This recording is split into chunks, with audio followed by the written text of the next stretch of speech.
Good evening everyone. आप सबका स्वागत है एक और नेक्स्ट क्लास के अंदर इंडियन पार्टनरशिप एक्ट की। हम इससे पहले चैप्टर 3 तक डिस्कस कर चुके हैं। आज हम स्टार्ट करेंगे चैप्टर नंबर 4 से।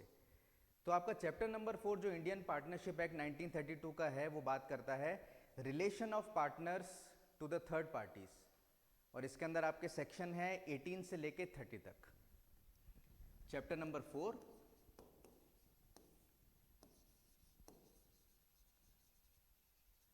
Relation of partners to third parties,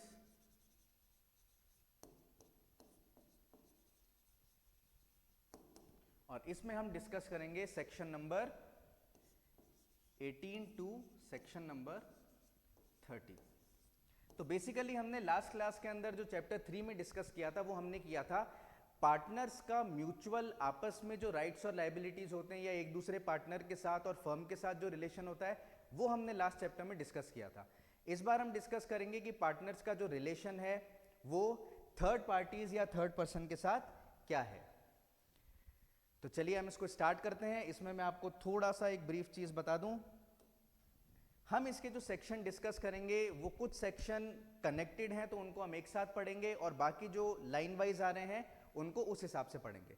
तो देखिए जैसे चैप्टर नंबर 18, 19, 1 और 22, sorry section number 18, 19 clause 1 and section 22, और इसके साथ आप 25 भी ले सकते हैं। तो ये हम एक पूरा बंच के अंदर एक साथ पढ़ेंगे क्योंकि ये सेक्शंस एक तरीके से आपस में इंटरकनेक्टेड है।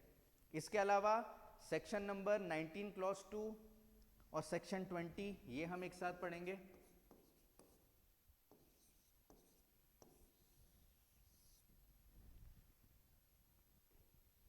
एंड सेक्शन 26 एंड 27, और बीच में जो सेक्शन आते रहेंगे लाइन वाइज वो हमको उस तरीके से हम उनको डिस्कस करते रहेंगे। क्लियर? तो चलिए सबसे पहले हम स्टार्ट करते हैं सेक्शन नंबर 18 से। तो आप लोग अपना बेयर एक्ट भी निकाल लीजिए, और साथ साथ मैं यहाँ पे आपको समझाते चलूंगा। बेयर एक्ट भी देखते रहना साथ साथ और समझते रहना कि कॉन्सेप्ट क्या है। तो आपका सेक्शन 18 बात करता है partners to be agent of firm, मतलब कि a partner is agent of the firm for the purpose of the business of the firm. तो देखिए जैसे स्टार्टिंग की क्लासेस में भी हमने ये चीज डिस्कस करी थी कि हर पार्टनर फर्म का एजेंट होता है और हर पार्टनर एक दूसरे पार्टनर के लिए प्रिंसिपल भी होता है और एजेंट भी होता है। तो इसी तरीके से सेक्शन 18 हमारा यहाँ इस बात को क्लियर करता है कि हर पार्टनर फर्म का एजेंट होगा। सेक्शन 18 हमें क्या बात क्लियर करता है कि हर पार्टनर फर्म का एजेंट होगा। लेकिन यहां पे हमें एक चीज ध्यान रखनी है, एजेंट वो किन सरकमस्टांसेस में होगा? जब वो बिजनेस कंडक्ट कर रहा है।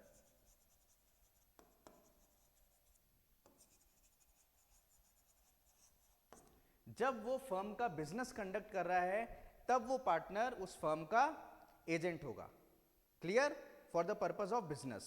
तो इसका क्या मतलब है? इसका ये मतलब है कि जब भी कोई पार्टनर जिस बिजनेस से उनकी फर्म रिलेटेड है उससे रिलेटेड कोई काम कर रहा है उस टाइम वो उस फर्म का एजेंट माना जाएगा। फॉर एग्जाम्पल जैसे हमने पहले की क्लासेस में भी एग्जाम्पल लिया है रेस्टोरेंट का, तो ए, बी और सी हमने 3 पार्टनर्स का एग्जाम्पल लिया था, आपको याद आ रहा होगा रेस्टोरेंट के एग्जाम्पल से।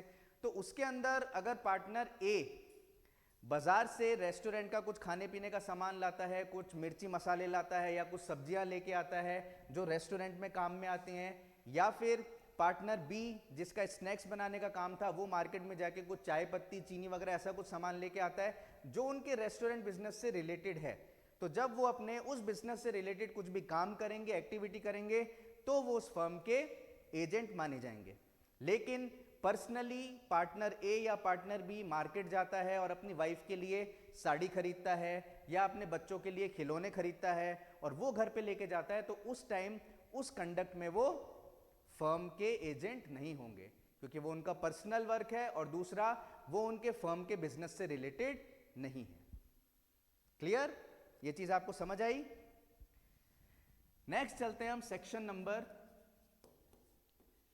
19 क्लॉज 1, सबसे पहले हम सेक्शन 19 का क्लॉज 1 डिस्कस करेंगे, क्लॉज 2 बाद में डिस्कस करेंगे।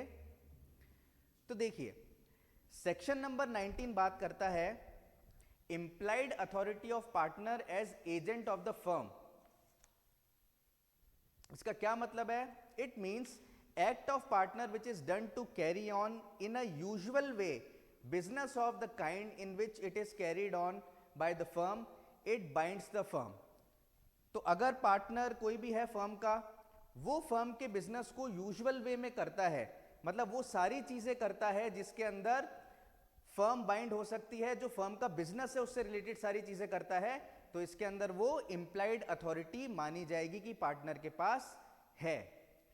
और the authority of partner to bind the firm conferred by this section is called implied authority. और इस सेक्शन के अंदर जो अथॉरिटी दी है जो पार्टनर के एक्शन से फर्म को बाइंड करती है, वो इंप्लाइड अथॉरिटी कही जाती है। क्लियर? अब मैं आपको समझाता हूं कि अथॉरिटी कितने टाइप्स की होती हैं और ये इंप्लाइड अथॉरिटी ये क्या चीज होती है बेसिकली। तो देखिए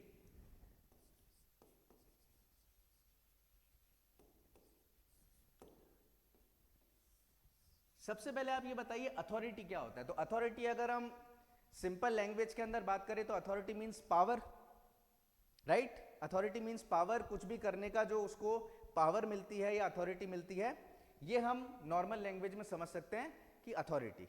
क्लियर? अब अथॉरिटी अगर हम इसको डिवाइड करें तो ये एक्सप्रेस हो सकती है या फिर इंप्लाइड हो सकती है। क्लियर? एक्सप्रेस अथॉरिटी का मतलब है जो क्लियरली बताई गई हो, ओरली या रिटन फॉर्म में आपको स्पेसिफाई करके बता रखी हो। और इंप्लाइड अथॉरिटी का यह मतलब होता है जो आपको ओरली रिटन फॉर्म में किसी भी तरीके से स्पेसिफिकली इंस्ट्रक्शंस देके नहीं बताई हो, लेकिन बाय कंडक्ट या ये इंप्लाई हो कि आपको वो अथॉरिटी आपके पास मिली हुई है। फॉर एग्जाम्पल मैं एक बहुत अच्छा सा एग्जाम्पल आपको लेके बताता हूं। जैसे कि हम हमारे घर का एग्जाम्पल लेते हैं, तो घर के एग्जाम्पल में जैसे कि कई चीज़ें ऐसी होती हैं जो हमें स्पेसिफिकली बोली जाती है। जैसे मान लीजिए घर के मेंबर्स हैं, उन्होंने आपस में सारा काम डिवाइड कर रखा है एक दूसरे के अंदर, ठीक है? अब उसके अंदर उन्होंने एक्सप्रेसली बोल रखा है कि भाई जब भी हमारे महीने का बिल आएगा बिजली का, तो वो जो छोटा वाला बेटा है वो भरा करेगा, ठीक है? जब भी हमारे गाड़ी की इंश्योरेंस करानी होगी तो वो बड़ा वाला बेटा कराएगा, ठीक है? जब भी कुछ XYZ काम होगा तो ये हमारी जो बेटी है ये वो काम करेगी। तो इन्होंने एक्सप्रेसली अपने काम जो डिटरमाइन कर रखे हैं, डिवाइड कर रखे हैं, और उस चीज की उनको एक्सप्रेस अथॉरिटी मिली है, तो वही पर्सन, वही फैमिली का मेंबर वो काम करेगा। क्लियर? लेकिन कई बार ऐसी चीजें होती हैं जो एक्सप्रेसली नहीं बताई होती, लेकिन इंप्लाइडली, क्योंकि आप उस घर के मेंबर हो, उस फैमिली के मेंबर हो, तो आपको पता है कि ये हमारी अथॉरिटी है कि हम ये काम कर सकते हैं। फॉर एग्जाम्पल कभी कोई इमरजेंसी है, तो इमरजेंसी के अंदर आपको एक्ट करना है, तो उसमें अगर एक्सप्रेसली नहीं बोला गया है कि किसको एक्ट करना है, तो इंप्लाइडली पता है कि क्योंकि हम इस फैमिली के मेंबर हैं हम एक्ट कर सकते हैं, ठीक है? या फिर मान लीजिए सबकी ड्यूटी बटी हुई है, लेकिन अब घर पे कोई भी नहीं है और आपका जो डॉग है उसको फीड करना है, उसको खाना खिलाना है। अब वो ड्यूटी आपकी मदर ने ले रखी थी कि मदर घर पे होती है तो उस डॉग को खाना खिलाती है। अब मदर नहीं है, तो ये आपको पता है अभी आपकी इंप्लॉयड अथॉरिटी है, इस तरीके से आपको करना है ये काम कि मदर प्रेजेंट नहीं है तो डॉग को खाना अब आपको खिलाना पड़ेगा, ठीक है? या फिर अगर किसी एक की ड्यूटी लगी हुई है कि रात को सोते टाइम बाहर जो दरवाजा है उसका लॉक आपको लगा के आना है, ठीक है? लेकिन अगर वो लॉक मान लीजिए उस टाइम तक किसी ने नहीं लगाया, तो आप उस घर के मेंबर हो, सेफ्टी इशू है, तो इंप्लाइड अथॉरिटी आपके पास है कि आप खुद भी जाके ताला लगा सकते हो। क्लियर? तो ये वो चीजें हैं जो एक्सप्रेसली अगर आपको अथॉरिटी दी गई है तो ये एक्सप्रेस अथॉरिटी होती है, और जो कुछ चीजें आपको एक्सप्रेसली नहीं बताई गई लेकिन बाय कंडक्ट वो इंप्लाइड होती हैं कि आपके पास हैं, वो आपकी इंप्लाइड अथॉरिटीज होती हैं। क्लियर? अब हम इसको पार्टनरशिप एक्ट के पर्सपेक्टिव से देखें तो मान लीजिए दो पार्टनर्स हैं, ठीक है? और दोनों पार्टनर से मिलकर एक शॉप ओपन करिए, वो एक स्टेशनरी शॉप ओपन करिए। अब उन दोनों ने आपस में अपनी अपनी ड्यूटी डिवाइड कर रखी है कि जो पार्टनर ए है, ए और बी दोनों ने मिलकर पार्टनरशिप के अंदर एक स्टेशनरी शॉप खोली है।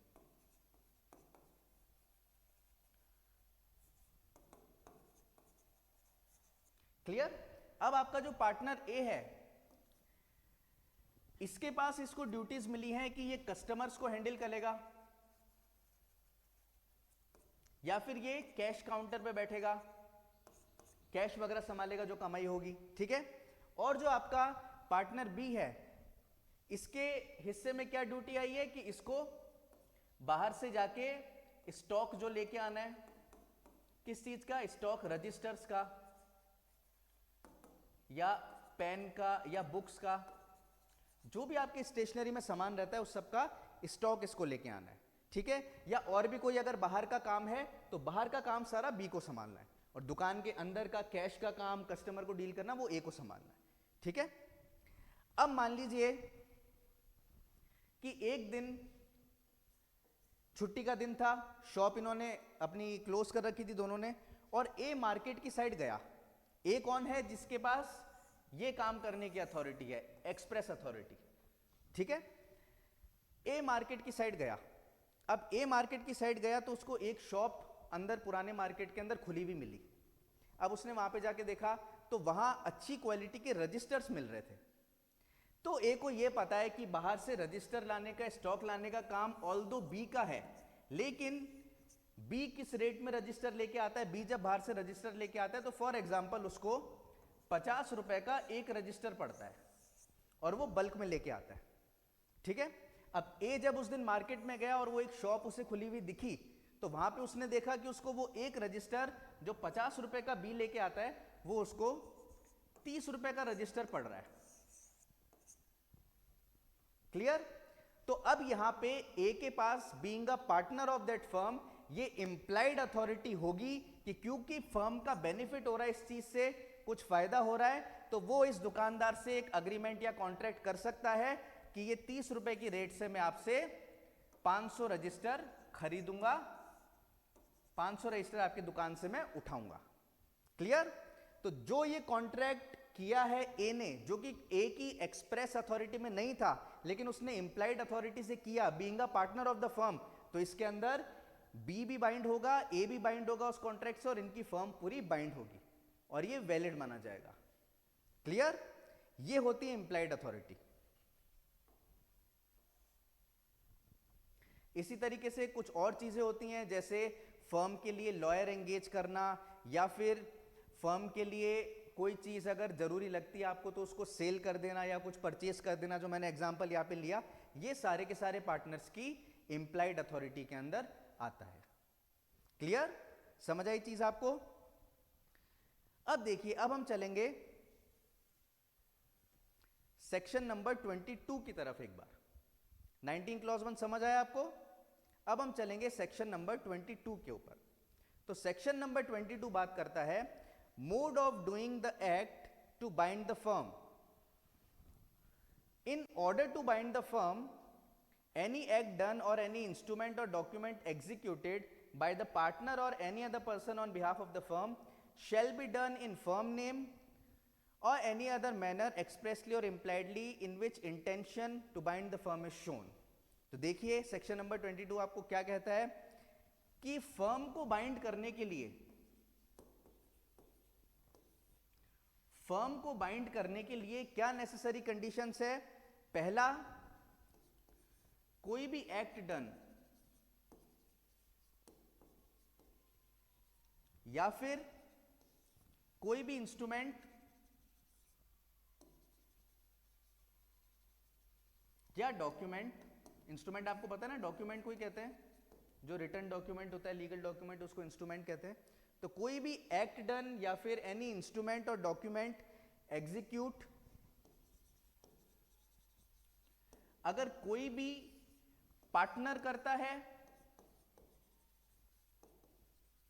या फिर फर्म के बिहाफ पे कोई और पर्सन करता है,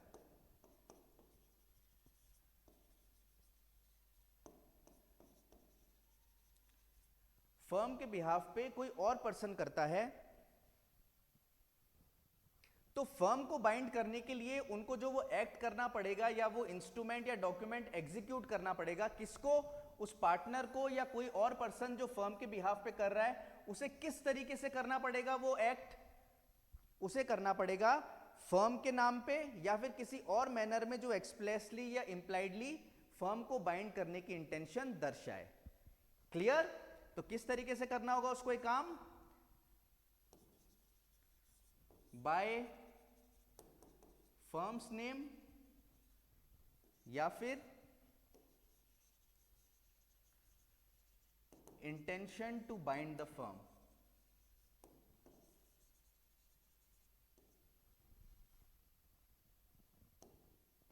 क्लियर? चीज समझ आई आपको? सेक्शन 22 आपका ये बात करता है कि किस तरीके से आप फर्म को बाइंड कर सकते हो। कोई भी पर्सन, कोई भी पार्टनर फर्म को किस तरीके से बाइंड कर सकता है। तो किस तरीके से कर सकता है?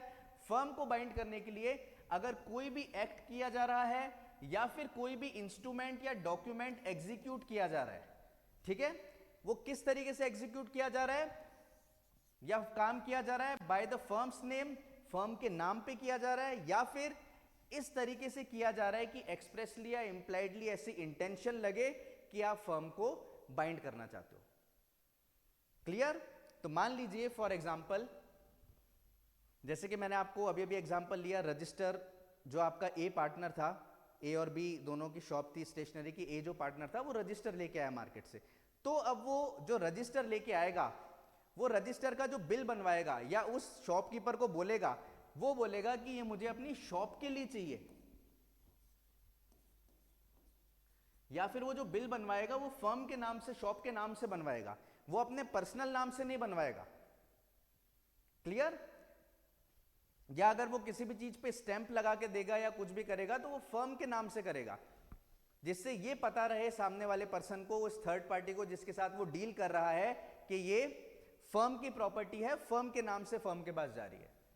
क्लियर? तो इस केस के अंदर फर्म बाइंड हो जाएगी। एक्ट पार्टनर का है, लेकिन पार्टनर ने इस तरीके से एक्ट किया तो फर्म बाइंड हो जाएगी। क्लियर? चीज समझ आई आपको?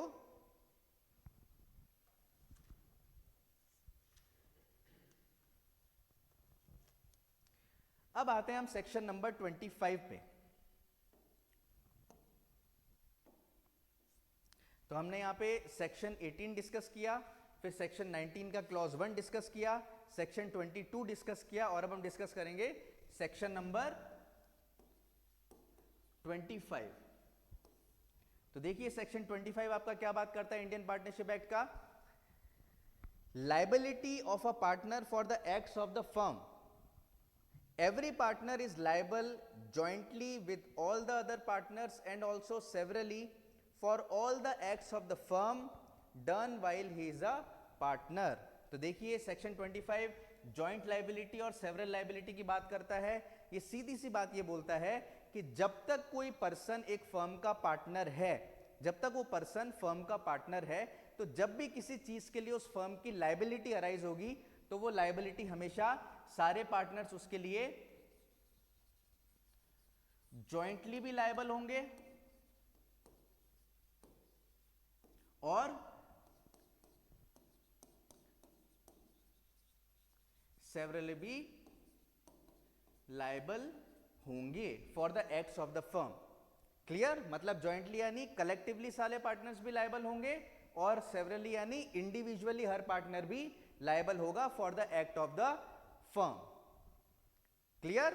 तो देखिए आप देख सकते हैं किस तरीके से सारी की सारी चीजें आपस में कनेक्ट हो रही है। अब मैं आपको थोड़ा सा स्टार्टिंग बताऊं दोबारा, तो सेक्शन नंबर 4 में हमने पढ़ा था कि पार्टनरशिप जो होता है, जिसमें हमने पार्टनरशिप की डेफिनेशन पढ़ी थी, उसमें हमने क्या चीज मेन पढ़ी थी कि पार्टनरशिप एक रिलेशनशिप है between persons who have agreed, यानी उन्होंने एग्रीमेंट किया है to share the profit of a business, to share the profit of a business. और उसमें लास्ट लाइन हमने पढ़ी थी कि where the all partners are acting, तो all are acting or any one of them acting for all.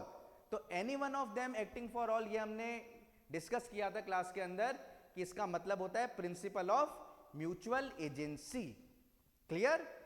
तो उसी से हमने ये चीज डिराइव करी थी कि हर पार्टनर एक दूसरे पार्टनर का प्रिंसिपल भी होता है और एजेंट भी होता है, और पार्टनर फर्म का एजेंट भी होता है। आज हमने जैसे सेक्शन नंबर 18 देखा, 19 क्लॉज 1 देखा, 22 देखा, और फॉर दैट मैटर अभी 25 भी देखा। तो इन सब से हम ये चीज इन्फर कर सकते हैं कि जो पार्टनर होता है वो हर फर्म का एजेंट होता है। पार्टनर के जो एक्ट होते हैं वो दूसरे पार्टनर्स को और फर्म को बाइंड कर देते हैं। इसी तरीके से फर्म का कोई एक्ट होता है उसके लिए भी सारे के सारे पार्टनर्स जॉइंटली भी लायबल होते हैं और सेवरली भी लायबल होते हैं। क्लियर? ये सारी चीजें हमने आज इन सेक्शंस के अंदर देखी। तो आप लोग जब ये रीड करें तो आप भी ये सेक्शन कनेक्ट करके पढ़िएगा। Section 18, 19 clause 1, 22 and section 25। Clear? यहां तक चीज समझ आई आपको? अब देखिए, हमने सेक्शन 19 क्लॉज 1 के अंदर इंप्लाइड अथॉरिटी के बारे में पढ़ा था। इंप्लाइड अथॉरिटी मतलब ऐसी अथॉरिटी जो एक्सप्रेसली ओरली या इन रिटर्न फॉर्म किसी पार्टनर को बोला नहीं गया है, लेकिन वो इंप्लाइडली बाय कंडक्ट या इंप्लीकेशन से जानते हैं कि उनके पास वो अथॉरिटी एज अ पार्टनर है। और इसके हमने कुछ एग्जाम्पल भी डिस्कस किए थे, जैसे कि लॉयर एंगेज करना या फिर कोई चीज बाहर से परचेज करना या बाहर कुछ सेल करना, ये सब इंप्लाइड अथॉरिटी के अंदर आता है। क्लियर? सेक्शन 19 का जो क्लॉज 2 है ये आपको बताता है कि ऐसी कुछ कंडीशंस हैं जिसके अंदर इंप्लाइड अथॉरिटी पार्टनर्स की नहीं मानी जाएगी। तो देखिए, हम देखते हैं कौन कौन सी कंडीशंस हैं इसके अंदर। बेरेक्ट निकालिए आप सब।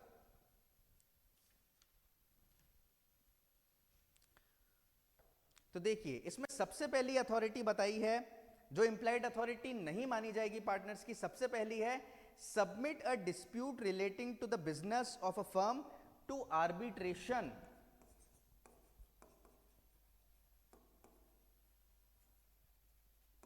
इसका मतलब किसी भी पार्टनर के पास, अकेले पार्टनर के पास ये इंप्लाइड अथॉरिटी नहीं है कि फर्म का कोई भी डिस्प्यूट चल रहा है कहीं किसी के साथ, तो वो इस डिस्प्यूट को खुद अपने हिसाब से जाके और आर्बिट्रेशन के अंदर प्रेजेंट कर दे। आर्बिट्रेशन क्या होता है आप सबको पता है। आर्बिट्रेशन एक तरीके से एडीआर यानी कि अल्टरनेटिव डिस्प्यूट रेजोल्यूशन मैकेनिज्म का एक पार्ट है। हम आर्बिट्रेशन से रिलेटेड एक पूरा एक्ट भी है हमारा, arbitration and conciliation act. And apart from that जो हमारा सीपीसी का सेक्शन नंबर 89 है, उसके अंदर भी हम out of the court settlement के कुछ मेथड्स देखते हैं, जिसके अंदर आर्बिट्रेशन, कंसिलिएशन, ये सारी चीजें हम पढ़ते हैं।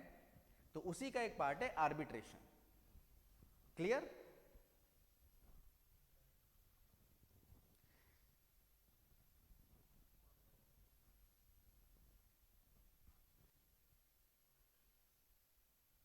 सीपीसी सेक्शन ऑर्डर 10, ओके, हाँ, सेक्शन 89 तो है ही और ऑर्डर 10 के अंदर भी बता रखा है। बाकी सेक्शन 89 के अंदर आपका एडीआर के बारे में दे रखा है। क्लियर? तो हमने इसके अंदर क्या चीज देखी कि किसी भी पार्टनर के पास ये इंप्लाइड अथॉरिटी नहीं है कि अगर फर्म का डिस्प्यूट चल रहा है किसी के साथ तो वो अपने हिसाब से जाए और उस डिस्प्यूट को सीधे जाके आर्बिट्रेशन के अंदर प्रेजेंट कर दे कि ये डिस्प्यूट हमारा आर्बिट्रेशन के थ्रू सुलझाओ आप। ऐसा वो अपने हिसाब से खुद की इंप्लाइड अथॉरिटी मानते हुए नहीं कर सकता। क्लियर? नेक्स्ट देखते हैं हम। नेक्स्ट है open a banking account on behalf of the firm in his own name.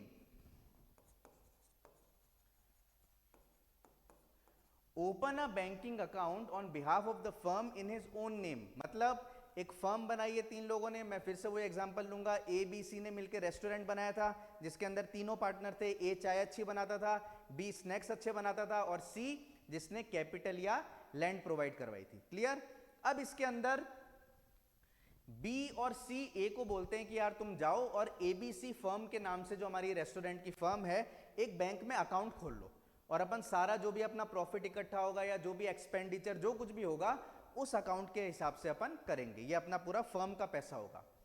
तो ए भाई साहब जाते हैं बैंक के अंदर और बैंक में जाके क्या करते हैं, अकाउंट तो फर्म का खोल रहे हैं लेकिन वो एबीसी फर्म के नाम से नहीं खोलते, वो केवल जाके अपना जो उनका नाम है ए, मिस्टर ए, उस नाम से अपना वो अकाउंट खोल लेते हैं।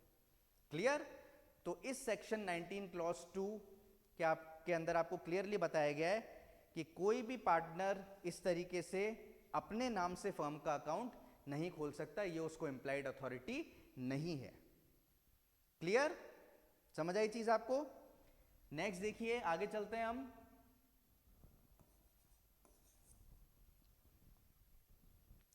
कॉम्प्रोमाइज और रिलिंक्विश एनी क्लेम और portion of claim by the firm.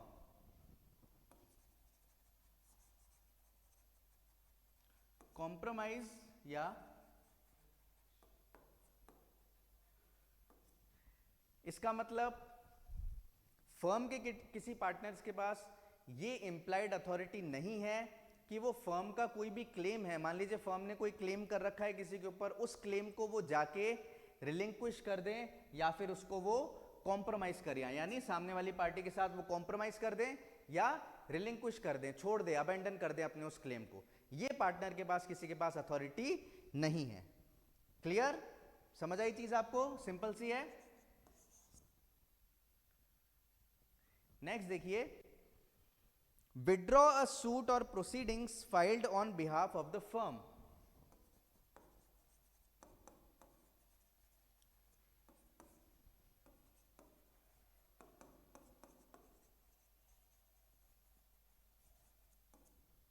और क्या पार्टनर की इंप्लाइड अथॉरिटी में नहीं आता कि अगर फर्म के बिहाफ पे कोई सूट है, फर्म ने किसी के ऊपर कोई सूट या प्रोसीडिंग्स कर रखी है, तो उस सूट को वो पार्टनर अपने हिसाब से जाए और विड्रॉ कर ले कोर्ट में जाके। ये चीज वो नहीं कर सकता खुद जाके अकेले से, ये इंप्लाइड अथॉरिटी उसके पास नहीं है। क्लियर? नेक्स्ट देखिए, एडमिट एनी लायबिलिटी इन सूट और प्रोसीडिंग्स अगेंस्ट द फर्म। अब यहां पे कोई सूट और प्रोसीडिंग्स फर्म ने कर रखी थी, वहां जाके वो विड्रॉ नहीं कर सकता। नेक्स्ट आपका पॉइंट कहता है कि कोई भी लायबिलिटी है, मान लीजिए फर्म के ऊपर कोई सूट या प्रोसीडिंग चल रहा है, उसके ऊपर फर्म के ऊपर कोई लायबिलिटी किसी ने लगाई है, कोई आरोप लगाया है, और ये पार्टनर वहां जाते हैं और उसको एडमिट कर लेते हैं।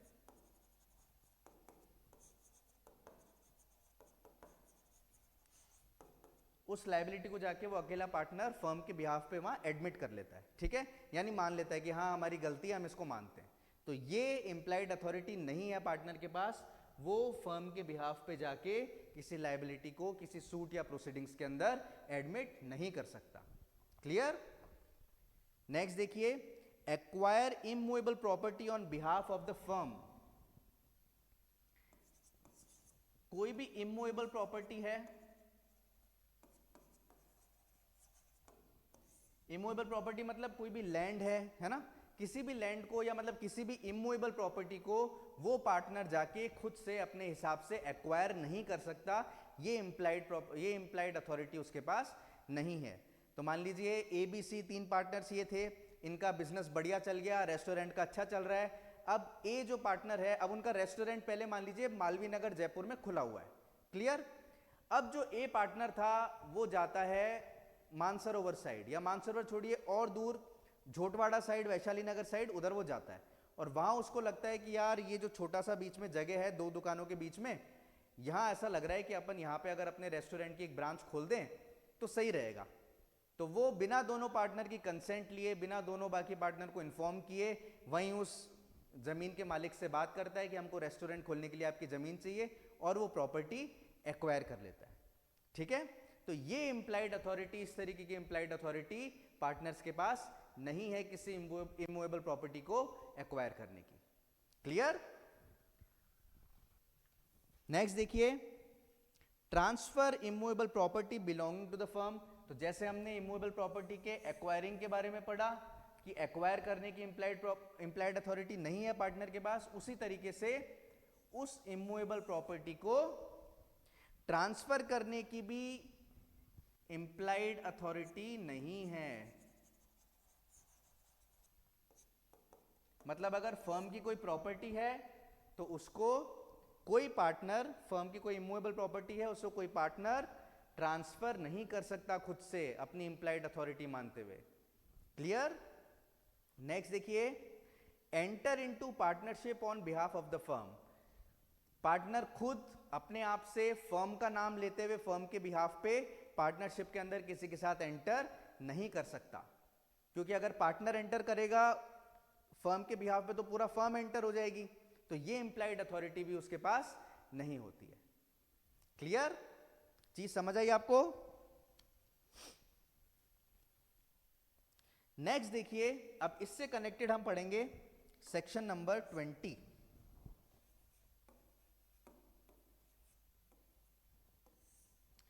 इससे नेक्स्ट कनेक्टेड हम पढ़ेंगे सेक्शन नंबर 20। तो देखिए सेक्शन 20 क्या बात करता है, extension and restriction of partners implied authority. अभी हमने जो सेक्शन 19 के अंदर इंप्लाइड अथॉरिटीज पढ़ी, इसका एक्सटेंशन भी किया जा सकता है और इस पे रेस्ट्रिक्शन भी लगाई जा सकती है बाय द पार्टनर्स। तो देखिए, the partners in the firm may by contract between the partners extend or restrict the implied authority of any partner. तो देखिए ये कितनी अच्छी बात है, आप सीधा इसको 19 क्लॉज 2 के साथ ही पढ़िएगा। Read with 19 clause 2 20 section. तो ध्यान दीजिए यहां पे, ये 20 नंबर सेक्शन आपका क्या बात करता है, ये 20 सेक्शन आपका ये बात करता है कि किसी भी तरीके की अगर इंप्लाइड अथॉरिटी है, किसी भी तरीके की अगर इंप्लाइड अथॉरिटी है जो पार्टनर के पास है, तो बाकी पार्टनर आपस में मिलके एक कॉन्ट्रैक्ट बना के उस इंप्लाइड अथॉरिटी को रेस्ट्रिक्ट भी कर सकते हैं या उसका दायरा बढ़ा के उसको एक्सटेंड भी कर सकते हैं। क्लियर? फॉर एग्जाम्पल, जैसे कि अभी हमने 4-5 पॉइंट पढ़े कि कोई भी पार्टनर ये सारी चीजें नहीं कर सकता, है ना, यानी कि फर्म के नाम पे वो इमूवेबल प्रॉपर्टी एक्वायर नहीं कर सकता या फिर ट्रांसफर नहीं कर सकता, कोई सूट या प्रोसीडिंग्स वो विड्रॉ नहीं कर सकता, रिलिंक्विश नहीं कर सकता। क्लियर? ये सारी चीजें हमने पढ़ी। लेकिन मान लीजिए जैसे कि 3 पार्टनर हैं ए, बी और सी, और यहां पे ये तीनों मिलके एक कॉन्ट्रैक्ट बनाते हैं, कॉन्ट्रैक्ट के अंदर एंटर होते हैं और उस कॉन्ट्रैक्ट में एंटर होके वो लोग ये डिसाइड करते हैं कि अब से फर्म के लिए या फर्म के नाम पे कोई भी अगर नई प्रॉपर्टी एक्वायर करनी है या कोई काम की नई इमूवेबल प्रॉपर्टी उसको सेल करना है, तो ये सारी जिम्मेदारी, ये सारा काम रहेगा बी का, अगर वो कॉन्ट्रैक्ट में ये चीज लिख देते हैं। क्लियर? तो इस तरीके से उन्होंने इंप्लाइड अथॉरिटी को बेसिकली एक्सप्रेस अथॉरिटी बना दिया। समझ आ रही चीज आपको? तो इस केस के अंदर अब वो बी इससे रिलेटेड सारे काम कर सकता है जो कॉन्ट्रैक्ट के अंदर उसको एक्सप्रेसली अथॉरिटी प्रोवाइड कर दी है। क्लियर? और इसका एक एग्जांपल लूं, जैसे कि हमने अभी थोड़ी देर पहले एक एग्जांपल डिस्कस किया था कि ए और बी की स्टेशनरी होती है, उसमें पर्सन ए जो है यानी ए पार्टनर जो है वो कैश पे बैठता है और कस्टमर्स को डील करता है, और वहीं जो बी पार्टनर है उसका काम है बाहर से सामान लाने का। ठीक है? अब मैंने आपको बताया था कि ए बाहर जाता है, उसको लगता है अच्छी डील मिल रही है, तो वो वहां से कॉन्ट्रैक्ट करके अग्रीमेंट करके और वो सामान सस्ते में ले आता है क्योंकि उसको लगता है ये मेरी इंप्लाइड अथॉरिटी है। लेकिन अगर यहीं पे ए और बी जो कि एक स्टेशनरी शॉप रन कर रहे थे, ए का काम कैश का और वो था कस्टमर डीलिंग का, बी का काम बाहर का था, ये दोनों मिलके उस कॉन्ट्रैक्ट में ऐसा लिखते हैं और डिसाइड करते हैं एक्सप्रेसली कि अब से ए बाहर जाके कोई भी कच्चा माल या कोई भी स्टॉक मटेरियल जो भी स्टेशनरी में चाहिए वो लेके नहीं आएगा। मतलब जो उसकी एक इंप्लाइड अथॉरिटी थी उसको रेस्ट्रिक्ट कर दिया, उस पर एक ब्रेक लगा दिया ये कॉन्ट्रैक्ट बना के। तो अब ए के पास ये अथॉरिटी नहीं रही कि वो बाहर जाए और जो पहले उसकी इंप्लाइड अथॉरिटी थी कि अच्छी डील मिल रही है तो लेके आ जाऊं, अब वो नहीं कर सकता क्योंकि कॉन्ट्रैक्ट ने उसकी इंप्लाइड अथॉरिटी को रेस्ट्रिक्ट कर दिया। क्लियर? तो आपका सेक्शन 20 यही बोलता है कि किसी भी पार्टनर की इंप्लाइड अथॉरिटी को बाकी पार्टनर्स मिलके एक्सटेंड भी कर सकते हैं या फिर उसको रेस्ट्रिक्ट या उस पर ब्रेक भी लगा सकते हैं। क्लियर? समझ आई चीज आपको? नेक्स्ट देखिए, notwithstanding any such restriction, any act done by a partner on behalf of the firm which falls within his implied authority binds the firm unless the person with whom he is dealing knows of the restriction or does not know or believe that partner to be a partner। तो देखिए इसमें एक बहुत अच्छी बात बोली है, ध्यान दीजिए इधर। जैसा कि हमने अभी अभी डिस्कस किया कि पार्टनर्स चाहें तो एक कॉन्ट्रैक्ट बना के अपनी इंप्लाइड अथॉरिटी को एक्सटेंड या रेस्ट्रिक्ट कर सकते हैं। ठीक है? और इसमें अपने एग्जाम्पल से डिस्कस किया था, जो ए और बी का एग्जाम्पल लिया था कि ए के पास इंप्लाइड अथॉरिटी के बाहर जा रहा है और उसे कोई सही रेट में सामान मिल रहा है तो वो अपनी स्टेशनरी के लिए लेके आ सकता है, ठीक है। लेकिन अब ए और बी ने कॉन्ट्रैक्ट कर लिया और कॉन्ट्रैक्ट में ये एक्सप्रेसली डिसाइड कर लिया कि अब ए अगर बाहर जाएगा तो वो कोई भी सामान नहीं लेके आ सकता, सारा सामान बी लेके आएगा। लेकिन मान लीजिए ए बाहर गया, अब वो पहले दुकानदारों से सामान ले चुका था, अब वो दोबारा उस दुकान पे जाता है और वहां जाके वो सामान लेता है, ठीक है। तो अनटिल एंड अनलेस वो जो दुकानदार है जो उसको सामान बेच रहा है उसको इस कॉन्ट्रैक्ट के बारे में और इस कंडीशन के बारे में पता है, या फिर उसको ये लगता है कि ये अभी तक उस फर्म का पार्टनर है, अगर ये दोनों कंडीशन है तो इंप्लाइड अथॉरिटी में जो वो काम करेगा वो फर्म को बाइंड करेगा, वो उसका वैलिड माना जाएगा। चीज समझ आई? समझ आई चीज? फॉर एग्जाम्पल एक बार दोबारा देखिए, एक बार और अच्छे से मैं इलस्ट्रेशन से एग्जाम आपको एक्सप्लेन करता हूं। ए है, बी है, क्लियर। नॉर्मल हमने क्या पढ़ा था कि इन दोनों ने अपने आपस में काम डिवाइड कर रखा है कि कस्टमर को डील करना और कैश काउंटर संभालना ए का काम है, और बाहर से कोई भी स्टॉक लेके आना है कि पेन का स्टॉक लेके आना है, रजिस्टर का स्टॉक या बुक्स का स्टॉक, वो काम है बी का, क्लियर। अब इंप्लाइड अथॉरिटी क्या है कि ए घूमता हुआ छुट्टी पे किसी दिन मार्केट गया, वहां उसने ये देखा कि बी जो 50 रुपए का एक रजिस्टर लेके आता है वो मुझे इस दुकान पे 30 रुपए का रजिस्टर मिल रहा है सेम, तो ये चीज फर्म के लिए प्रॉफिटेबल है, एडवांटेजियस है। और being a partner of the firm, ये मेरी इंप्लाइड अथॉरिटी में आता है कि मैं चाहूं तो सस्ते में सही माल मिल रहा है मैं लेके चलूं। तो ये XYZ एक शॉप है होलसेल की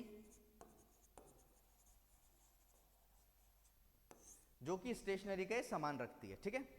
तो ए ने उससे सामान खरीद लिया कि मेरी जो स्टेशनरी की शॉप है, मेरी फर्म है, उसके लिए आप मुझे सामान दे दो, और वो उसको दे देता है, क्लियर। अब आगे जाके ए और बी आपस में ये कॉन्ट्रैक्ट कर लेते हैं कि बाहर से जो भी माल लेके आना है वो बी ही लेके आएगा और ए बिल्कुल नहीं लेके आएगा, ठीक है। अब इसमें कॉन्ट्रैक्ट में जो कंडीशन डाली है, इस कंडीशन के बारे में इस XYZ दुकान वाले को नहीं पता कि ऐसी कोई कंडीशन है, ठीक है। और ए का बाहर जाके और ये सामान इससे लेके आना, ये एक तरीके से उसकी इंप्लाइड अथॉरिटी के अंदर ही आता है ना। तो वो वापस जाता है और इस दुकान से वो फिर से सामान लेके आ जाता है, और इस दुकान वाले को इस कॉन्ट्रैक्ट के बारे में नहीं पता कि अब ए की इंप्लाइड अथॉरिटी नहीं रही सामान लेने की, लेकिन वो उसको फर्म के नाम पे सामान दे देता है, तो वो वैलिड माना जाएगा, वो चीज फर्म को बाइंड कर देगी, ठीक है।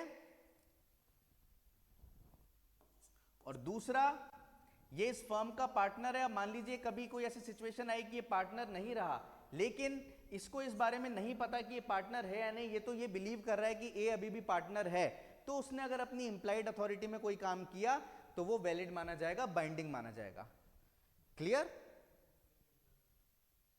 समझ आई चीज आपको?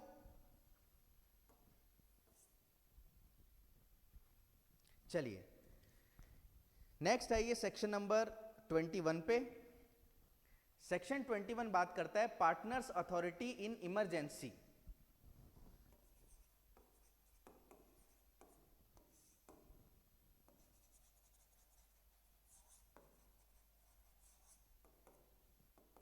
पार्टनर्स अथॉरिटी इन इमरजेंसी, यानी इमरजेंसी सिचुएशंस के अंदर पार्टनर की अथॉरिटी क्या रहेगी। तो देखिए, a partner has authority in an emergency to do all acts for the purpose of protecting the firm from loss as would be done by a person of ordinary prudence in his own case acting under similar circumstances and such act binds the firm.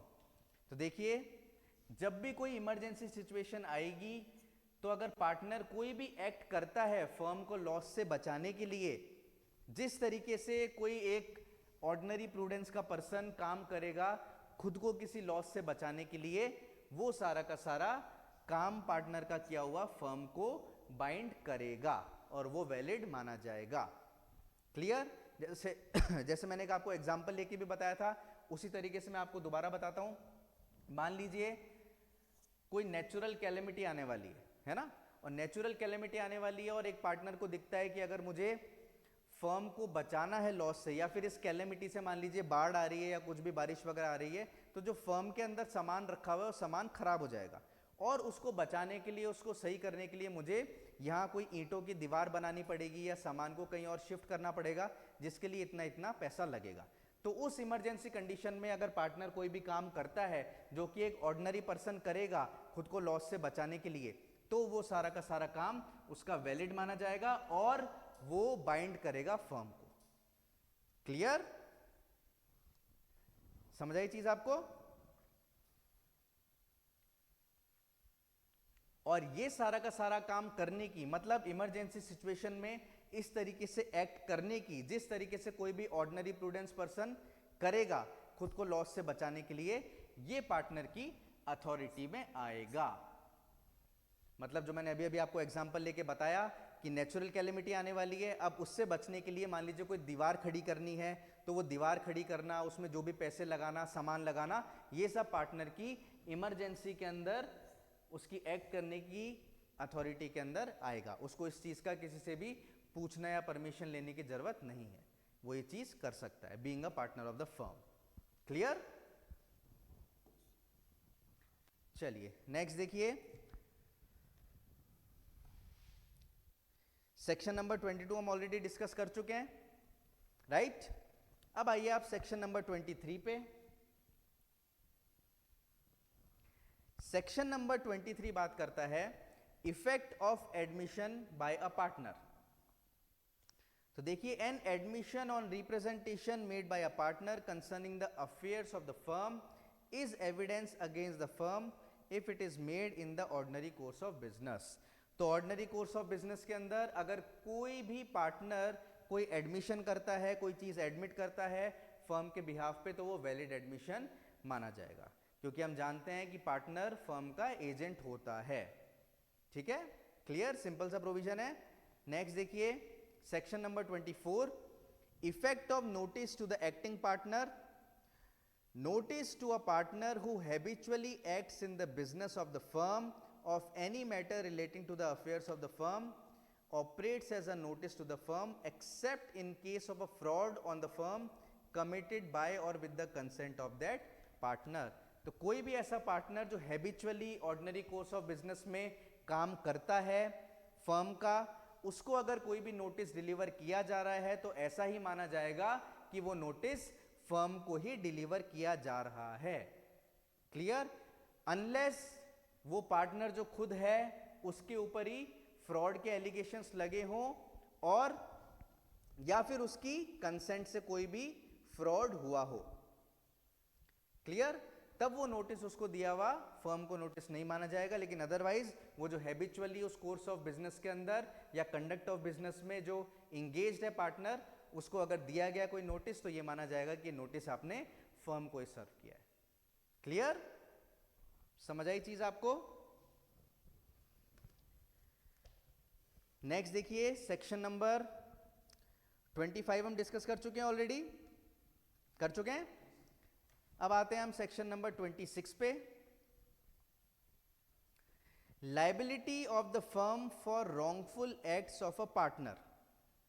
अब section 26 और 27 basically firm की liability के बारे में बात करते हैं। Section 26 and section 27 ये दोनों बात करते हैं लायबिलिटी ऑफ द फर्म।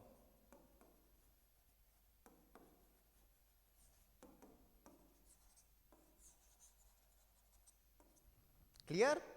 ये दोनों सेक्शन बात करते हैं लायबिलिटी ऑफ द फर्म के बारे में। तो देखिए, सेक्शन नंबर 26 क्या बात करता है?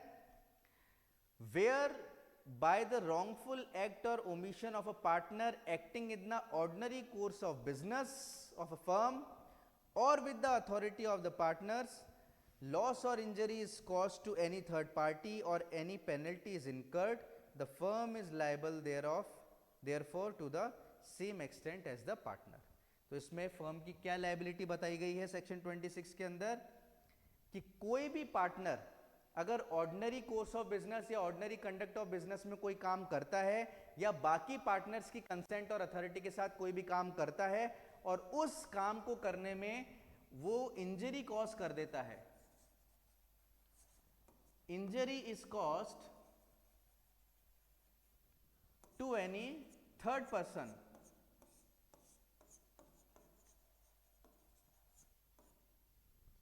चीज समझ आ रही है आपको? जब कोई पार्टनर किसी फर्म का अपनी ऑर्डिनरी कोर्स ऑफ बिजनेस में या ऑर्डिनरी कंडक्ट ऑफ बिजनेस में कोई ऐसा काम करता है या फिर बाकी पार्टनर्स की कंसेंट और उनकी अथॉरिटी से कोई ऐसा काम करता है जिस काम को करने की वजह से किसी थर्ड पर्सन को, किसी थर्ड पार्टी को कोई इंजरी या लॉस कॉज हो जाती है या फिर कोई पेनल्टी इनकर्ड हो जाती है, कोई भी इंजरी या कोई भी लॉस कॉज हो जाता है थर्ड पार्टी को, थर्ड पर्सन को, या फिर कोई पेनल्टी इनकर हो जाती है,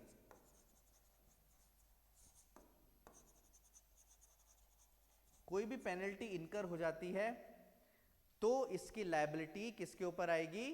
फर्म के ऊपर आएगी। क्लियर? उसका रीजन ये है कि रॉन्गफुल एक्ट था, भले पार्टनर का या कुछ भी था, लेकिन वो फर्म के ऑर्डिनरी कोर्स ऑफ बिजनेस या ऑर्डिनरी कंडक्ट ऑफ बिजनेस में कर रहा था। ठीक है? इसका मैं आपको एक एग्जांपल लेके बताता हूं। मान लीजिए एक ए पर्सन है जो किसी फर्म का पार्टनर है। ओके, अब फर्म का काम है कि वो अपना जो भी माल लेके आते हैं, कच्चा माल लेके आते हैं, कहीं दूसरी जगह से दूर से वो लेके आ रहे हैं, तो ये पार्टनर उस कच्चे माल को एक ट्रक में या एक टेम्पो में डाल के, जो कि उनकी फर्म का है, उसको लेके और वो चलाते हुए आ रहा है। ठीक है? तो इसको ड्यूटी दी है, इसका काम है कि दिल्ली जाओ, वो माल उठाओ, वहां से अपने ट्रक में लोड करो जो फर्म का ट्रक है, और उसको जयपुर तक लेके आओ। क्लियर? अब वो क्या करता है? अब ये उसके कोर्स ऑफ बिजनेस है, कंडक्ट ऑफ बिजनेस का काम है, लेकिन जब वो माल वापस ला रहा होता है तो वो अपनी गाड़ी 80 की स्पीड लिमिट होती है, लेकिन वो 100 की स्पीड से चलाता है, और चलाने पे सिग्नल वगैरह तोड़ देता है या ओवर स्पीडिंग कर देता है, या मान लीजिए कि सामान की कैपेसिटी जितनी थी उससे ज्यादा वो ओवरलोडिंग करके ले आता है सामान को, है ना? तो क्योंकि उसने ये काम अपने ordinary course of business, ordinary conduct of business में किया है, इस वजह से उसके इस रॉन्गफुल एक्ट के लिए जो पेनल्टी इनकर होगी, वो पेनल्टी के लिए फर्म ही लायबल होगी। या मान लीजिए वो ओवर स्पीडिंग करता हुआ आ रहा है और उसने किसी पैदल यात्री को या किसी मोटरसाइकिल वाले को टक्कर मार दी, तो उसके लिए भी वो फर्म ही लायबल होगी। क्लियर? क्योंकि ये काम उसने ऑर्डिनरी कोर्स ऑफ बिजनेस के अंदर किया था और रॉन्गफुल उससे कुछ ना कुछ इंजरी या लॉस किसी को कॉज हो गया। ठीक है? Clear?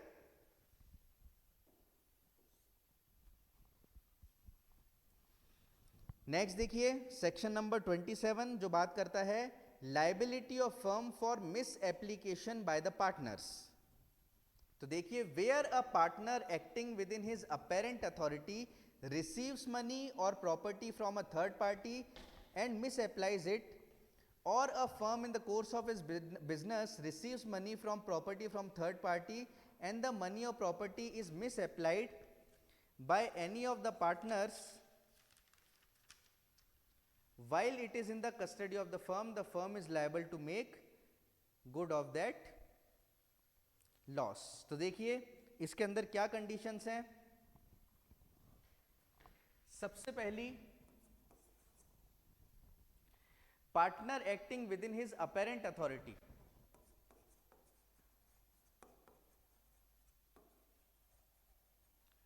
partner acting within his apparent authority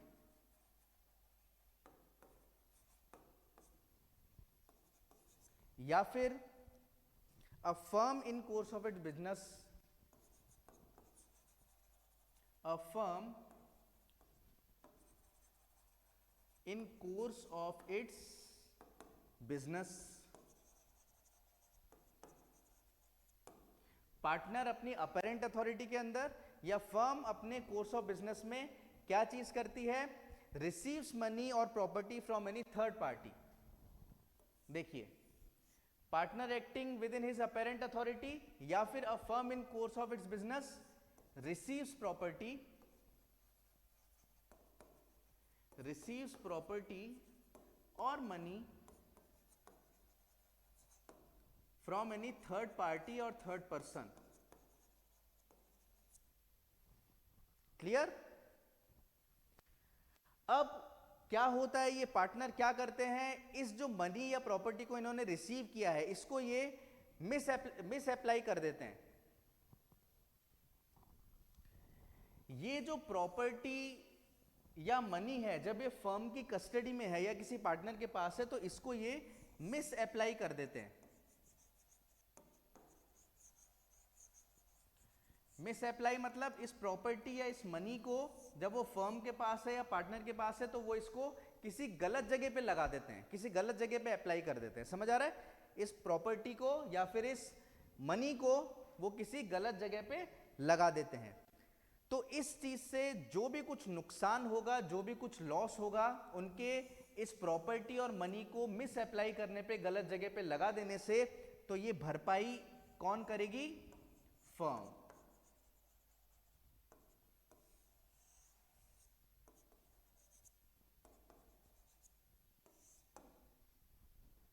clear? चीज समझ आई आपको? तो हमने फर्म की लायबिलिटी से रिलेटेड अभी 2 सेक्शन पढ़े। ये आपका सेक्शन नंबर 27 है और इससे पहले हमने आपका सेक्शन नंबर 26 पढ़ा, जो दोनों के दोनों आपके फर्म की लायबिलिटी के बारे में बात कर रहे थे। पिछला सेक्शन ये था कि अगर कोई भी ऑर्डिनरी कोर्स ऑफ बिजनेस या कंडक्ट ऑफ बिजनेस में अगर कुछ रॉन्गफुल लॉस या पेनल्टी इनकर्ड कर देता है तो फर्म लायबल होगी उसके लिए। और इसके अंदर क्या है कि अगर कोई भी पार्टनर अपनी अपरेंट अथॉरिटी के अंदर या फिर फर्म अपने कोर्स ऑफ बिजनेस के अंदर कोई भी प्रॉपर्टी या मनी रिसीव करती है किसी थर्ड पर्सन से और उस प्रॉपर्टी या मनी को जब वो उस पार्टनर के पास थी या फर्म की कस्टडी में थी वो प्रॉपर्टी या मनी, उसको मिस अप्लाई कर देते हैं, किसी गलत जगह पे उसको लगा देते हैं, अप्लाई कर देते हैं, तो जो कुछ भी नुकसान होगा उस नुकसान की भरपाई कौन करेगा? फर्म करेगी। क्लियर? आज की क्लास में आपके लिए इतना ही। अगली क्लास में हम फिर एक नए टॉपिक के साथ पार्टनरशिप एक्ट आगे से कंटिन्यू करेंगे। आई होप ये क्लासेस आपके लिए यूजफुल हो रही हैं। आप इनको देखिएगा, वीडियोस को रिवाइज करिएगा, कंसेप्ट समझने की कोशिश करिएगा और आगे हम और लेक्चर्स में आपके इंडियन पार्टनरशिप एक्ट लेके आएंगे और आपको और चीज़ों में क्लैरिटी देंगे, प्रोविजन में क्लैरिटी देंगे और इसी तरीके से आप अटेंड करते रहिए क्लासेस। Thank you.